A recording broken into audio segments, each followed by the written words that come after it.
Yesterday, I received a letter, and I would say that this letter plausibly changed the trajectory of this year, certainly for me. I don't know why people keep sending me letters. And I am going to tell you that I received this letter from a process server. Now, when you hear that you are getting a letter from a process server, you think one of two things in my world.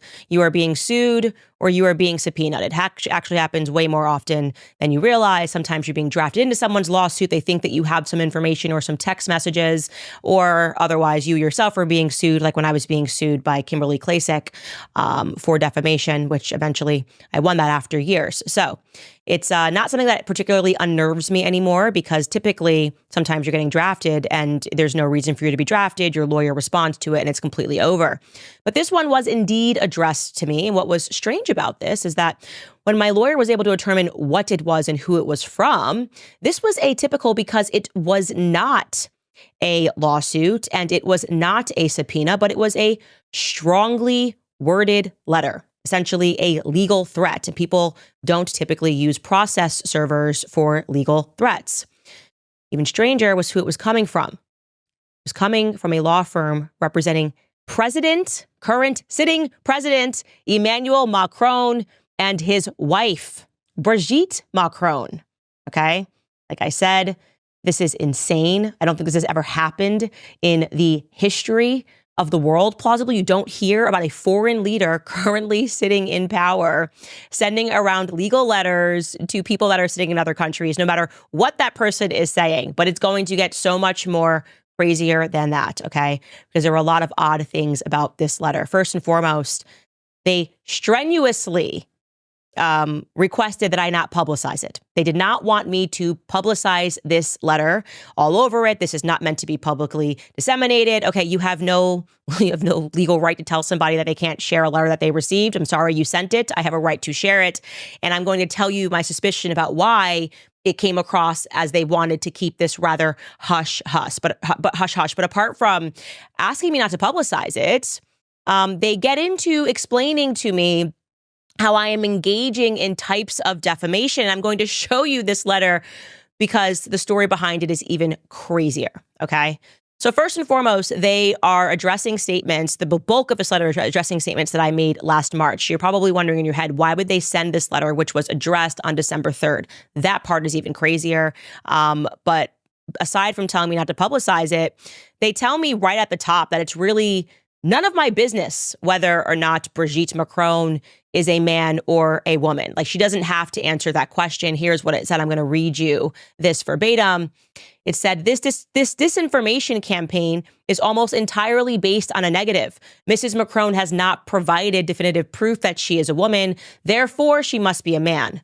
Not only is this an inherently unreliable basis for a claim, but also, and this is in bold, Mrs. Macron does not owe you proof that she is and always has been a woman, because frankly, it is none of your business. It is arrogant, self-centered, and truly offensive to believe that you are owed evidence of another's sex, gender identity, or sexual orientation.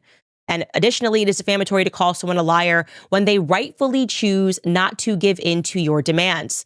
Then it says, make no mistake, there is no shame in being LGBTQ+, but your accusations go beyond that. Okay. So right at the top there, again, what I've said to you that always struck me as odd about this story is this has been going on for approximately 10 years, okay?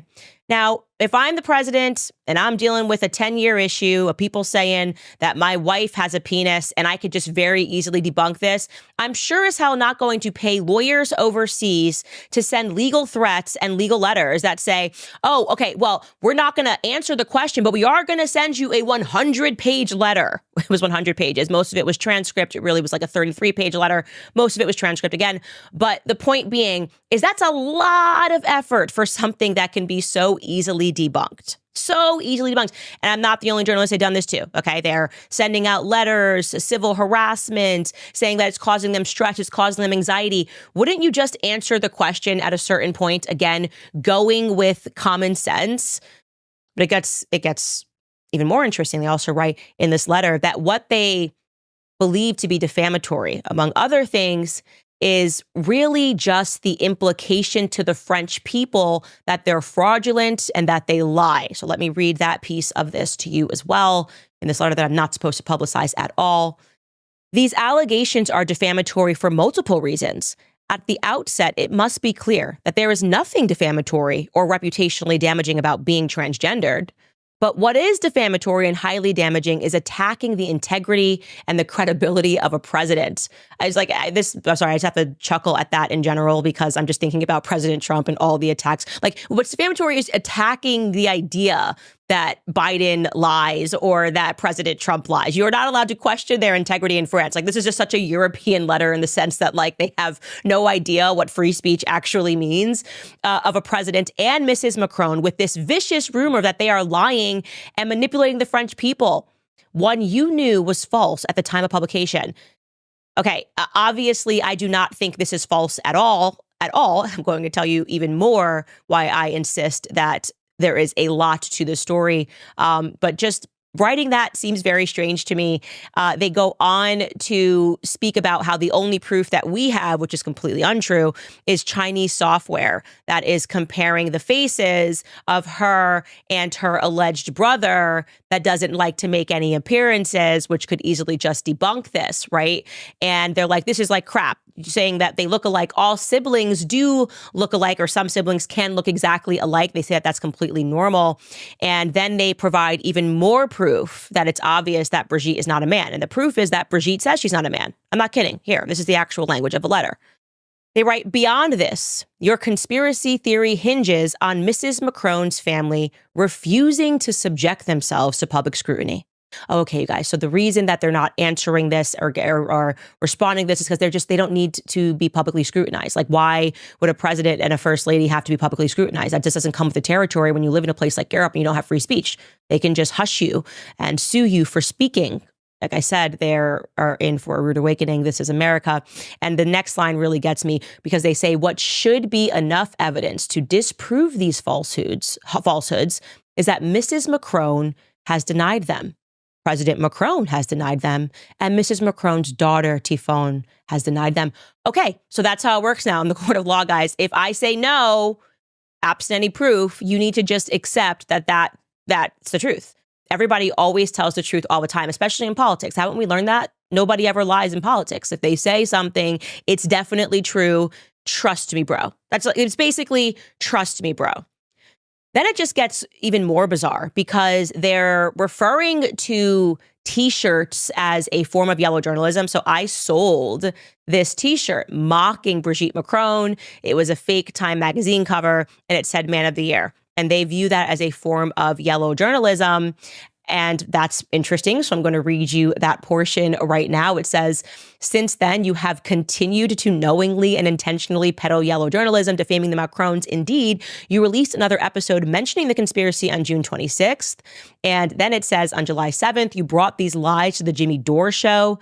On July 8th, you again posted on X, this time with a photo of yourself in a T-shirt showcasing a fake Time magazine Man of the Year cover featuring Mrs. Macron, which has received 832,000 views and 3,000 retweets. And they actually put a picture of me wearing the shirt in this legal letter. And I wrote, I'm calling it now Time Man of the Year.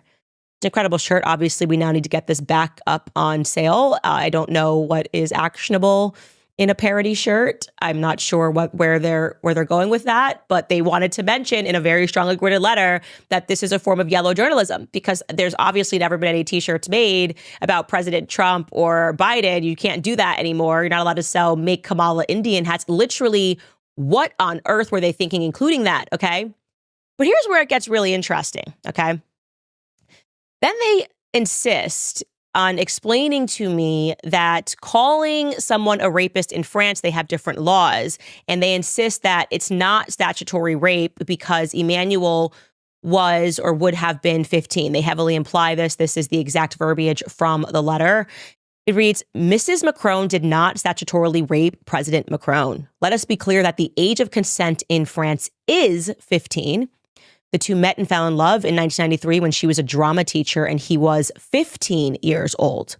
When President Macron was 17, he vowed to marry Mrs. Macron, following through with his promise. They wed in 2007 when President Macron was 29 years old. Now, I want to first let you guys know that this is stunning because all throughout the time that President Macron was running, their story was that he was 17 years old. Okay. Now we have here writing that they're now adjusting that. All the publications said, oh, he was 17, because it makes him sound like he's almost legal.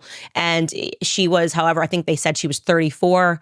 And one of the things that we told you was that this whole legend that they created in the legacy media was dishonest. And they allowed this to go on and go on until people started looking, independent journalists, and going, wait a second, Emmanuel Macron was not 15. And I also believe there's an interview where Emmanuel Macron states that he met her before he was 15 years old. But them implying that the age of consent in France is 15 is actually wholesale dishonesty, because what they're leaving out is the age of consent at that time when they were together.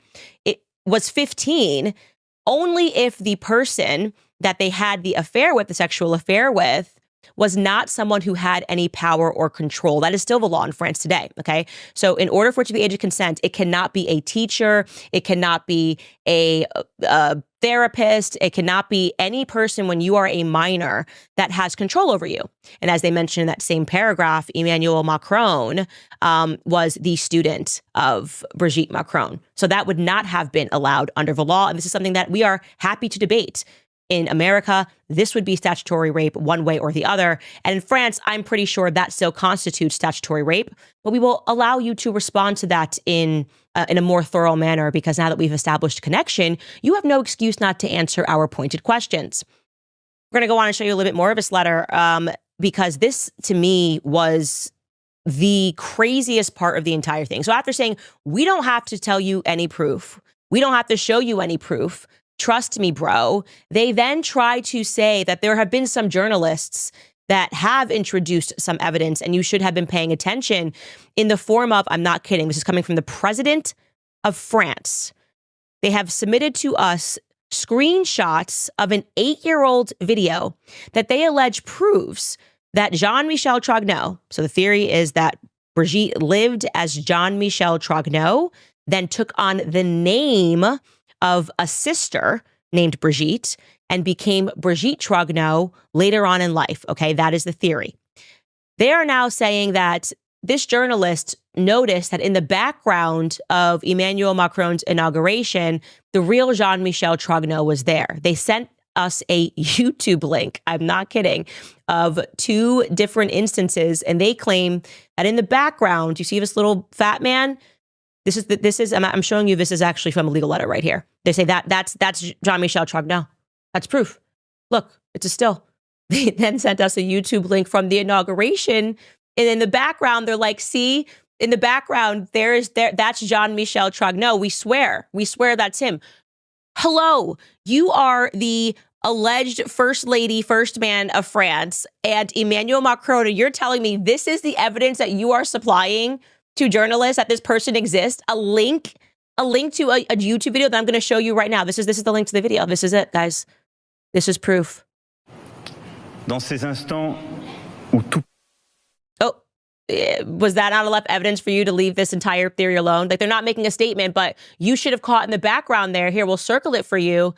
That's the real Jean-Michel Trogneau that they just won't do a press conference with and allow people to know where this person works, where this person exists. You should just know that right there debunks everything, because this channel, Edition Speciale, captured that in the background, and they said, a journalist said that's definitely, some journalists said that's definitely him. So we're ignoring all the journalists who are saying that's not, and we have a name for that person that's in the background. I'm not going to tell you that today, but that's it. They sent this via a huge law firm as proof that the real Jean-Michel Trogneau does exist. The lingering man in the background, link on a YouTube video that's 8 years old. Shocking. They're also upset that we here in America felt the Olympics ceremony was satanic. I'm not allowed to say that. This is Europe. You don't have free speech. You can't say that the Olympics ceremony was very clearly satanic. Here I am saying it again. Wait till they find out that you don't get to tell a Christian what is and is not satanic, because you are the president of France. You just don't get the right to do that. They wrote this in the letter. This is real.